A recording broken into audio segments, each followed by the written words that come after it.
غزہ کو لے کر اس وقت کی بہت بڑی خبر۔ ایران کے ممتاز علماء کرام نے غزہ پر بڑی بات کہہ دی ہے۔ علماء کرام نے غزہ کے دفاع میں جہاد کو فرض قرار دے دیا ہے۔ جی ہاں، علماء کرام نے غزہ کے دفاع میں، غزہ کے ڈیفنس میں جہاد فرض قرار دے دیا ہے۔ غزہ کے بھوکے بے بس شہریوں پر اسرائیلی بمباری نے انتہا کو پار کر دیا ہے۔ امریکی کانگریس کے اراکین کہہ چکے ہیں کہ غزہ کی انسانی صورتحال لرزہ خیز اور ناقابل قبول ہو چکی ہے۔ غزہ میں جاری درندگی کے لیے کوئی جواز نہیں ہے۔ یہ کون کہہ رہا ہے؟ یہ کہہ رہے ہیں انٹرنیشنل ریڈ کراس کی صدر، جبکہ یو این سیکرٹری جنرل نے کہا ہے کہ غزہ پر ظلم و بربریت ایک اخلاقی بحران ہے جو عالمی ضمیر کو جھنجھوڑ رہا ہے۔ غزہ میں 1 لاکھ بچوں کی اجتماعی ہلاکت کے خطرے کا اندیشہ ہے۔ جی ہاں، یہ کہا جا رہا ہے کہ غزہ میں 1 لاکھ بچوں کی اجتماعی ہلاکت کی خطرے کا اندیشہ ہے۔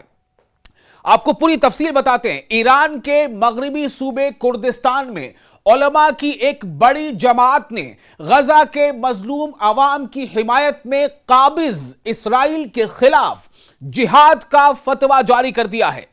اس فتویٰ میں امت مسلمہ سے اپیل کی گئی ہے کہ وہ فلسطین کی سرحدوں کی جانب زبردست عوامی مارچ کے ذریعے اس ظالمانہ محاصرے کو توڑنے کے لیے نکلے۔ ایک بار پھر یہ بات آپ کو بتا دیتا ہوں، کافی اہم ہے، ایک بڑی تبدیلی، ایک بڑا بریک تھرو۔ ایران کے مغربی صوبے کردستان میں علماء کی ایک بڑی جماعت نے غزہ کے مظلوم عوام کی حمایت میں، ان کی سپورٹ میں، ان کی مدد کے لیے قابض اسرائیل کے خلاف جہاد کا فتویٰ جاری کر دیا ہے۔ اس فتویٰ میں امت مسلمہ سے اپیل کی گئی ہے کہ وہ فلسطین کی سرحدوں کی جانب زبردست عوامی مارچ کے ذریعے، یعنی ایک بڑی تعداد میں مارچ کرتے ہوئے، اور اس کی کوئی لمٹ نہیں ہے کہ یہ تعداد کتنی ہو سکتی ہے اور یہ کس کی ہوگی، چونکہ یہ امت مسلمہ سے اپیل کی گئی ہے اس فتویٰ میں، اور اس کے ذریعے کہا گیا ہے کہ بڑی تعداد میں مارچ کے ذریعے اس ظالمانہ جو ظلم ڈھا رہا ہے اسرائیل غزہ میں معصوم بچوں پر، عورتوں پر، بھوکے لوگوں پر، محاصرے کو توڑنے کے لیے نکلے۔ یہ فتویٰ سنندج شہر کی مسجد قباء میں ایک عظیم الشان کانفرنس کے دوران سنایا گیا، جہاں علماء کرام کے ساتھ کرد ادیبوں، دانشوروں اور بڑی تعداد میں عوام نے شرکت کی۔ فتویٰ قرآن کریم کی آیت وَمَا لَكُمْ لَا تُقَاتِلُونَ فِي سَبِيلِ اللَّهِ وَالْمُسْتَضْعَفِينَ، جو سورہ نساء کی آیت نمبر 75 ہے، اور سنت نبوی کے دلائل کے ساتھ پیش کیا گیا۔ علماء نے فتویٰ میں واضح کیا کہ قابض اسرائیلی ریاست کے ظلم کے خلاف دفاعی جہاد ہر مسلمان پر شرعی فریضہ ہے، یعنی کہ یہ کہا جا رہا ہے کہ ہمیں اپنی دفاع میں آگے لڑنا ہے۔ دشمن ہم پر ظلم کر رہا ہے، ہماری جانیں لے رہا ہے، ہمارے بچوں کو مار رہا ہے، ہماری عورتوں کو مار رہا ہے، ہمیں بھوکا محاصرے میں لے رکھا ہے، ہمیں کھانا کھانے سے روک رہا ہے، ہمیں غذا تک پہنچنے سے روک رہا ہے، ہمیں غزہ تک پہنچنے کی کوشش کے دوران بمباری سے مار رہا ہے، ہم پر گولیاں چلائی جا رہی ہیں، اور ہمارے جو حالات ہیں وہ یہ ہیں کہ اسپتال ہم پر تنگ کر دیے گئے ہیں، اسپتالوں میں بمباری کر دی گئی ہے، دوائیں ہم تک پہنچ نہیں پا رہی ہیں۔ یعنی ان حالات میں علماء نے فتویٰ میں کہا ہے کہ اب ہم پر یہ فرض ہے کہ ہم اپنے دفاع میں آگے آئیں، اپنے ڈیفنس میں آگے آئیں۔ علماء کرام نے کہا ہے کہ جو ظلم قابض اسرائیل کے ہاتھوں ان دنوں غزہ کے معصوم بچوں، عورتوں اور بزرگوں پر روا رکھا جا رہا ہے، وہ محض دینی احکامات کی خلاف ورزی نہیں بلکہ تمام انسانی اقدار کی توہین اور بین الاقوامی معاہدات کی کھلی خلاف ورزی ہے۔ جتنی بھی ٹریٹیز ہیں انٹرنیشنل لیول پر، اس کا سیدھا یہ وائیولیشن ہے، اور اسی لیے لگ بھگ تمام ملکوں کے کوئی نہ کوئی ممبر پارلیمنٹ اس کی مذمت ضرور کر رہا ہے، اسے کرٹیسائز ضرور کر رہا ہے۔ کہیں کسی ملک کا کسی ایک ممبر پارلیمنٹ، کہیں کسی کا 2، کہیں کسی کا 4، کہیں کسی کا 5، لیکن بڑے پیمانے پر ملکی سطح پر اس کے خلاف اقدام کا فقدان نظر آ رہا ہے۔ اس ظلم پر خاموشی کو ناقابل معافی جرم اور تاریخ کی بدترین خیانت قرار دیا گیا. یعنی علماء نے جب اس بارے میں خطاب کیا تو کہا کہ یہ جو ظلم و بربریت جاری ہے، اگر اس پر خاموشی یوں ہی برقرار رہی تو یہ ناقابل معافی جرم سمجھا جائے گا، اور تاریخ کی یعنی ہسٹری کی بدترین خیانت اسے قرار دیا گیا. علماء کردستان نے فلسطینی مزاحمت، بالخصوص حماس اور دیگر مجاہدین کو امت مسلمہ کی عزت اور وقار کا علمبردار قرار دیا. انہوں نے کہا کہ وہ اپنے حق کی لڑائی لڑ رہے ہیں، وہ اپنی زمینوں کو بچانے کی لڑائی لڑ رہے ہیں، وہ اپنے وطن کی دفاع کی لڑائی لڑ رہے ہیں، اور جبکہ دشمن ان سے ان کا وطن چھیننا چاہتا ہے. انہوں نے کہا کہ ان مجاہدوں کا اصل ہتھیار ایمان ہے، نہ کہ صرف گولیاں بارود.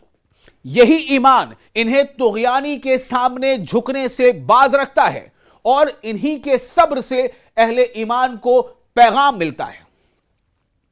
جو جہاد کا فتویٰ جاری کیا گیا، اس میں فتویٰ میں امت مسلمہ سے اپیل کی گئی ہے کہ وہ مسجدوں کو بیداری کا مرکز بنائیں، صہیونی ریاست اور اس کے حامیوں کی مصنوعات کا بائیکاٹ کریں، اور عالمی سطح پر احتجاج کی ایسی تحریک چلائیں جو دنیا کے ضمیر کو جھنجھوڑ دے.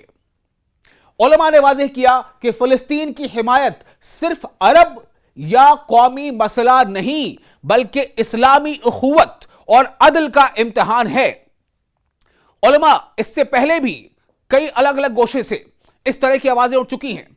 آپ کو یاد ہوگا جو ہمارا ایک اور ملک ہے، اس کے بارے میں جہاں سے خبر آئی تھی، عراق سے اس سے پہلے اس طرح خبر آئی تھی کہ وہاں کے بھی علماء نے اس بارے میں ایسی بات کہی تھی کہ اب حالات ایسے بن گئے ہیں کہ جہاد فرض ہے. اور ساتھ ہی ساتھ کچھ اور ایسے ایشیا کے ممالک ہیں جنہیں پاکستان کا بھی نام سر فہرست ہے، وہاں کے بھی علماء نے اس سے پہلے کئی بار اس طرف روشنی ڈالی اور یہ کہا کہ جہاد ان حالات میں فرض ہے. تو اب جو فتویٰ جاری کیا گیا ہے کردستان کے علماء کے ذریعے، جو ایران کا ایک حصہ ہے، اس میں آگے بات کہی گئی ہے کہ فتویٰ میں ان حکومتوں کو بھی سخت تنبیہ کی گئی ہے جو قابض اسرائیل سے تعلقات قائم کر چکی ہیں. یعنی ایسے ممالک جو اسرائیل کے ساتھ تعلقات قائم کر چکی ہیں، ایسے ملکوں سے علماء نے کہا ہے کہ تاریخ تمہیں معاف نہیں کرے گی. یعنی خاص طور سے ایسے ممالک جن کے بارے میں یہ سمجھا جاتا ہے کہ وہ مسلمانوں کے حق کی بات کریں گی یا مسلم امت کے حق کی بات کریں گی، لیکن اگر وہ در پردہ اسرائیل سے تعلقات بنا کر رکھتی ہے اور اس مسئلے کو نظر انداز کرتی ہیں تو ان پر یہ سخت نگاہ ہے، ان پر یہ سخت تنقید ہے.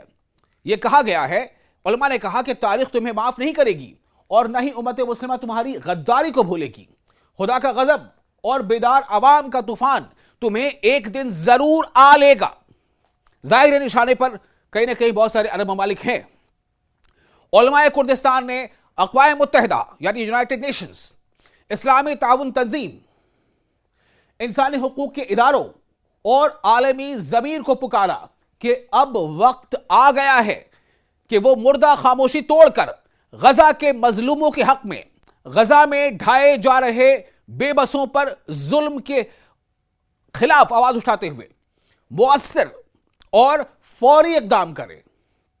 ان کا کہنا تھا کہ صرف مذمتی بیانات نہیں، صرف کنڈیم کرتے ہوئے اسٹیٹمنٹس نہیں، بلکہ عملی اقدامات ناگزیر ہیں. آپ کو یاد ہوگا حوثی جو لڑاکے ہیں وہ بھی بار بار یہ کہتے رہے کہ جب تک اسرائیل اپنے حملے فلسطین میں غزہ والوں پر بند نہیں کرتا تب تک ہم بھی ہر اس راستے کو اپناتے ہوئے جو ہم سے ممکن ہے ہم اسرائیل کے خلاف لڑتے رہیں گے، چاہے وہ بحر احمر میں جہازوں کو نشانہ بنانا ہو، چاہے اسرائیل کے مختلف مقامات پر میسائل داغنا ہو. غزہ سے کانفرنس سے خطاب کرتے ہوئے ڈاکٹر فیصل سہیل مزید، جو القدس اور الاقصی کے اداروں کے نمائندے ہیں، انہوں نے کہا کہ غزہ کے عوام زخموں، فاقوں اور محاصرے کے باوجود امید، صبر اور اللہ کی مدد سے جڑے ہوئے ہیں. انہوں نے سوال اٹھایا کہ 2 ارب مسلمانوں کی امت آخر کیوں ان بھائیوں کی مدد نہیں کر پا رہی ہے جو بھوک، پیاس اور نسل کشی کا شکار ہیں. انہوں نے علماء سے اپیل کی کہ وہ قیادت سنبھالیں اور قوم کو متحرک کریں. انہوں نے کہا کہ جو مظلوموں کی مدد سے پیچھے ہٹے گا قیامت کے دن انہی مظلوموں کا مد مقابل ہوگا. کانفرنس کے ابتدا میں کرد عالم